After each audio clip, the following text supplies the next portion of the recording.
Get to know Montaigne in one of the most influential books ever written. What's the first thing you think about when you hear the word essay? For many of us, it's probably one of those formulaic papers we had to write back in our school days. But those snooze fests are a far cry from the original essays, the first works of writing to be given that name. Written by Michel de Montaigne in the 16th century, they were bold, experimental, confessional, messy, and controversial pieces that turned him into one of the most influential authors who ever lived. After living a fairly unremarkable life and retiring in his 30s, Montaigne started writing in order to give his mind some focus, and ward off the melancholy he felt, now that he didn't have much to do. Calling his pieces of writing a collection of essays, he wrote in a raw, personal, digressive, and off-the-cuff way that gave birth to the genre of writing that bears their name. We'll learn the story of the man behind the essays, the motivations that led him to write the way he did, the reasons his writing was so impactful, and the lessons we can still learn from him today. You're going to discover how Montaigne's approach to life and death, as well as to everyone and everything around him, can help you become more open to alternative ways of quantifying your existence and experiences. Hopefully that'll inspire in you a fresh perspective on what it means to be you in the world around us. A morbid obsession. As a young man, Montaigne had a problem. It was making him miserable, but you wouldn't know that if you looked at him from the outside. On the surface, he seemed to be living a pretty nice life. For starters, he was a nobleman, born into a wealthy family in 1533. He had a cushy childhood, received a classical education, and then began a successful career in law and politics at the age of 24. For the next 13 years, he worked as a magistrate in the city of Bordeaux in southwestern France. He also inherited a profitable winemaking business, a large chateau, and a sprawling country estate full of vineyards, about 30 miles from Bordeaux. He split his time between the estate and the city, living a double life, one urban, dedicated to public service, the other rural, dedicated to wine growing. Well, sort of.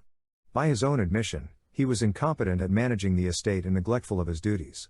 To avoid them, he'd often go horse riding instead. He spent the rest of his time visiting neighbors, socializing, and reading classical works by ancient Greek and Roman historians, poets, and philosophers. But that's where the problem began. Those ancient philosophers wrote a lot about death, and Montaigne became increasingly obsessed with the subject as he read them in his 20s. The obsession grew even deeper in his 30s, as more and more of his loved ones passed away. First, his best friend died from the plague.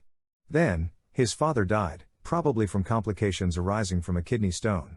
Then, his younger brother died after getting hit in the head by a ball while playing a game of jeu de paume, the Renaissance-era predecessor of tennis. Then, his first child died when she was only 2 months old.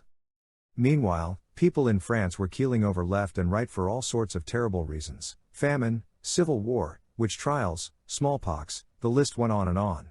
Death was lurking everywhere, able to strike anyone at any time from anywhere. Montaigne's preoccupation with it therefore seemed not only natural but rational and inescapable.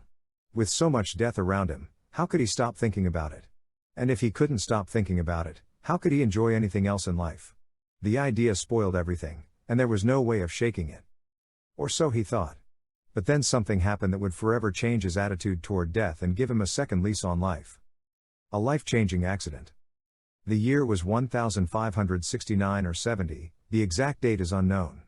Montaigne was about 36, already middle age, relative to the average lifespan of his era. He was out on one of his horse rides, accompanied by his servants and lost in his thoughts like usual. A few miles away from his chateau, they were winding their way down a forest path, when all of a sudden, wham! He felt a tremendous weight slam into him from behind. He went flying through the air, hit the ground, and lost consciousness. He'd been shot by an arquebus, a 16th century firearm. Or at least that's what he thought when he regained consciousness. It was a reasonable assumption. The French countryside was full of bandits in those days, and what happened to him felt like a gunshot.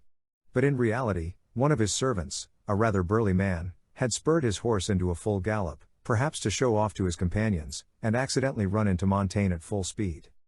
However, Montaigne didn't know that as he lay there in what he thought to be his deathbed, after his servants carried his limp body back to the chateau. His vision was blurry, he was vomiting blood, and his body was thrashing around involuntarily. From the outside, he seemed to be writhing in agony. But on the inside, he felt surprisingly calm, even though he also felt he was on the verge of death. He was filled with a sense of lightness and buoyancy, as if he were sliding, drifting, or floating over the surface of the experience he was having. He didn't feel any pain, He just felt a sense of laziness, weakness, and pleasure in resting. It was like that nice feeling you get when you're exhausted and let yourself slip away into sleep. In the end, he survived and recovered a few days later. But the incident taught him there was nothing to fear about death.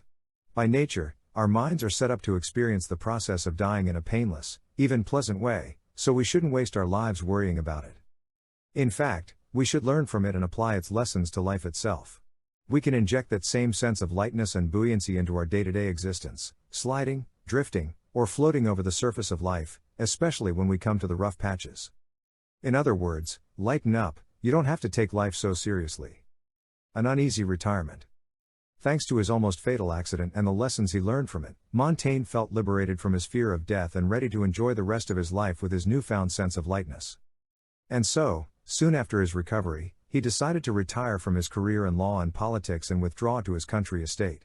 There, he wanted to spend the remainder of his days living a quiet, carefree life of contemplation, a life dedicated to freedom, tranquility, and leisure, as he wrote in an inscription he put on the wall of his library. Or at least that was his dream of retirement. But the reality proved to be another story. Without much work to do, he fell into what he called a melancholy humor. His mind was wandering all over the place, with no sense of purpose or direction, filling his head with chimeras and fantastic monsters, as he later described his thoughts. Try as he might, he couldn't get rid of them, but, eventually, he realized he could do something else with them, observe them, follow them, and see where they went. And what better way of doing that than by writing them down? After all, if you want to capture something in words, you have to pay attention to it as closely as possible. And so, in 1572, at the age of 39, he began to compose the pieces of writing that he dubbed his essays, a word deriving from the French verb essayer, which means to attempt something.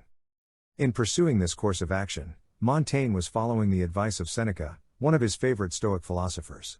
According to Seneca, the best cure for post-retirement boredom or depression was to look at the world, find things that were interesting to you, and focus your mind on them. The more you paid attention to them, the more you could appreciate them. This advice was echoed by other Stoic and Epicurean philosophers, whose works and ideas were some of the primary influences on the way Montaigne thought and lived his life.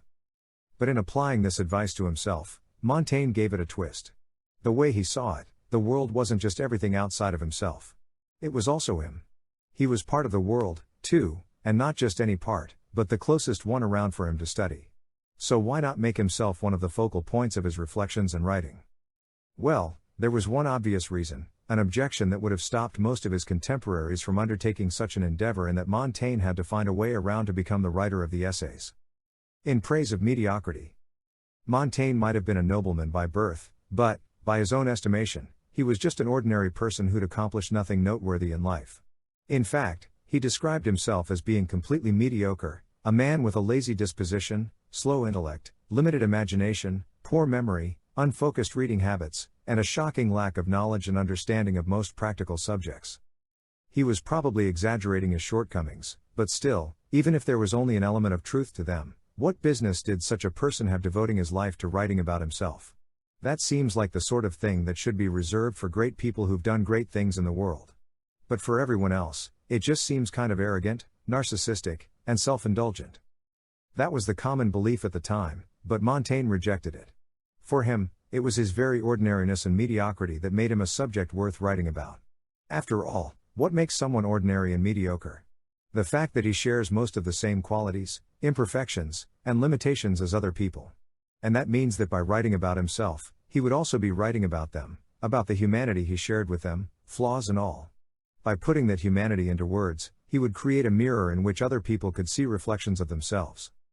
Besides, Montaigne thought, there's nothing wrong with being ordinary or mediocre in the first place. Actually, it's a nice thing, if you think about it. It means you have a lot in common with other people and can therefore share it with them, as Montaigne tried to do with his writing.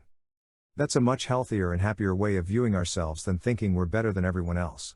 That conventional notion of greatness separates us from our fellow human beings, makes us look down on them, and can easily lead us to act like monsters toward them, the opposite of greatness, morally speaking.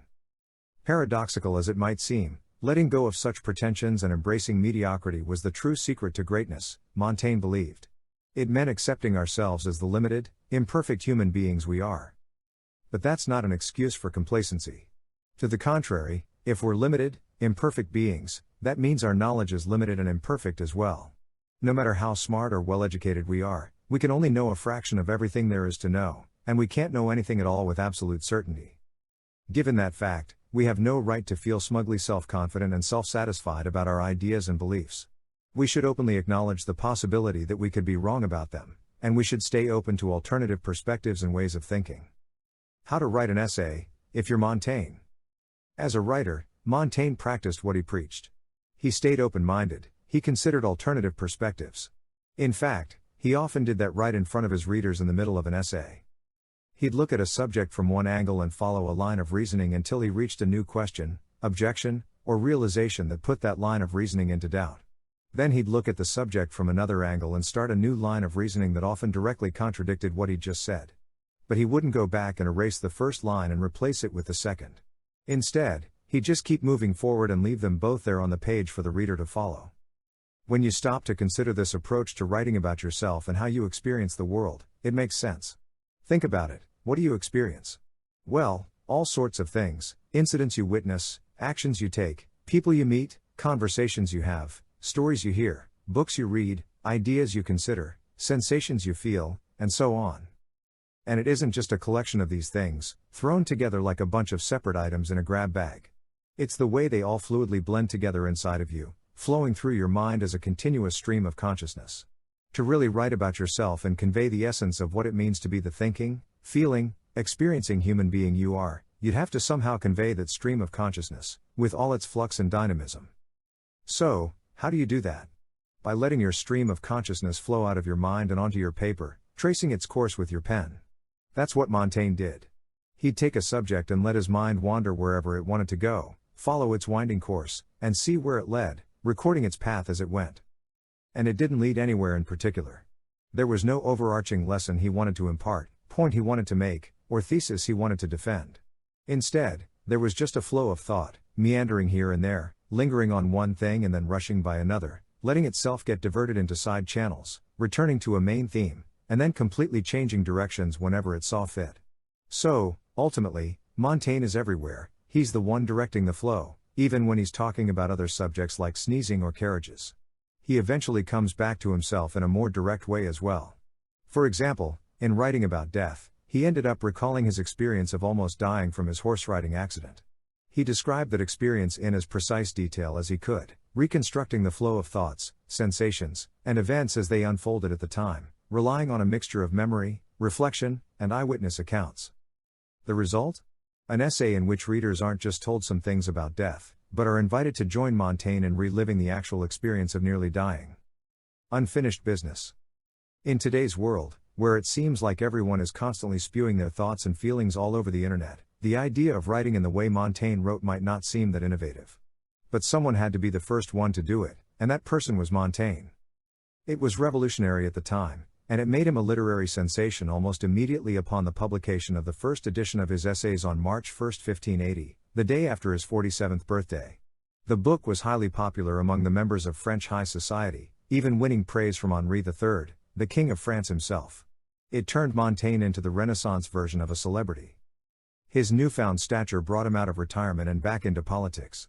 First he was appointed mayor of Bordeaux and served 4 years in office. Then he got swept up into even higher levels of politics, as King Henri III, his powerful mother Catherine de Medici, and then his successor King Henri IV recruited him to work as an advisor, diplomat, and negotiator. His task was a seemingly impossible one, brokering peace between warring factions of Catholics, Protestants, and the increasingly unpopular monarchy caught between them. It was a difficult and dangerous job. At one point, Montaigne got ambushed and robbed by armed men he suspected belonged to the Catholic faction. Another time, that same faction imprisoned him in the Bastille for a little bit, until Catherine de Medici intervened and negotiated his release. And yet, somehow, even in the midst of this tense and tumultuous redux of his political career, Montaigne still found time to continue writing. Instead of starting a new work, he mostly just kept adding to his essays, inserting about 1,000 passages that doubled the book's original size. He published a second edition in 1588, but even that didn't stop him. His mind kept whirling with new lines of thought, and he kept on writing until the end of his life in 1592. Among the personal effects he left behind, his editor found some notes for further revisions he wanted to make. Evidently, he died without feeling like his essays were complete. In any case, a third edition was posthumously published in 1595. But that was hardly the end of the story. Over the past 4 centuries, the essays went on to influence many of the greatest writers and thinkers who ever lived: René Descartes, Blaise Pascal, Friedrich Nietzsche, Ralph Waldo Emerson, Virginia Woolf, and even William Shakespeare himself, to name just a few of the people who were inspired or enraged by his freewheeling, skeptical mind and the groundbreaking way he set it down in words. Ordinary as he might have been, Montaigne did something extraordinary in the end. Final summary. The most important thing to remember from all this is that we can follow Montaigne's lead and add a sense of lightness and buoyancy into our day-to-day existence. We should allow ourselves to embrace and engage in the dynamism of how we experience life. And finally, based on Montaigne's writings, we can reframe how we think of death. It might very well help in alleviating the melancholy about life that some of us might share with Montaigne at the time he decided to start writing his essays.